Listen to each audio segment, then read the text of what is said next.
சிறுவாபுரி முருகன் கோவில் தமிழ்நாட்டின் திருவள்ளூர் மாவட்டத்தில் உள்ள சின்னம்பேடு பகுதியில் அமைந்திருக்கும் ஒரு புகழ்பெற்ற முருகன் கோவில் ஆகும்.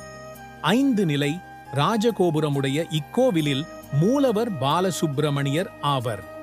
அருணகிரிநாதர் அர்ச்சனை திருப்புகழ் பாடிய இக்கோவில் 500 ஆண்டுகள் பழமை வாய்ந்தது ஆகும்.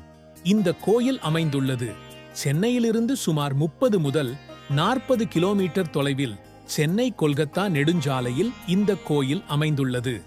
கோவிலின் வரலாறு.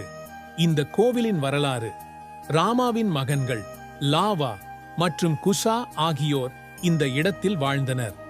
ஒருமுறை ராமன் சிறுவாபுரியை கடந்து சென்றபோது தனது மகன்களுடன் போரிட நேர்ந்தது. அவர்கள் தந்தை என்று தெரிந்து கொள்ளவில்லை. இளம் குழந்தைகள் இங்கே ஒரு போரை நடத்திய போது இந்த இடம் குழந்தைகள் போரை நடத்துவது என்பதே சிறுவாபுரி என அழைக்கப்பட்டது.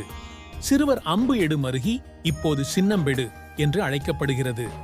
இங்கே ஸ்ரீ முருகனை ஸ்ரீ பாலசுப்பிரமணியர் என்று அழைக்கின்றனர். பக்தர்களின் விருப்பங்களை வழங்குவதால் சக்தி வாய்ந்ததாக கூறப்படுகிறது. கோயிலில் வந்து என்ன வேண்டிக்கிறோமோ அது எல்லாமே நடக்குது. ஸோ வேலையாக இருக்கட்டும், வீடாக இருக்கட்டும், நம்ம நினச்சது மனசில் எல்லாமே இந்த கோயிலில் வந்தால் நல்லபடியாக நடக்குது. இந்த கோயிலுக்கு வந்துட்டு இருந்தால் ஒரு மன நிம்மதி கிடைக்குது, மன சந்தோஷமாக இருக்குது.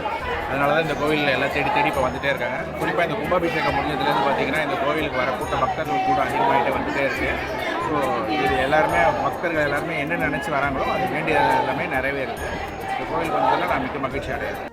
முருகனின் உற்சவ மூர்த்தியை வள்ளி மணாளர் எனவும் ஸ்ரீ வள்ளி திருமணமாகவும் காட்சி தருகிறார். இங்குள்ள முருகப்பெருமான் ஒரு வீட்டை வாங்குவதற்கு அல்லது விரும்பும் ஆசைகளை வழங்குவதாக நம்பப்படுகிறது.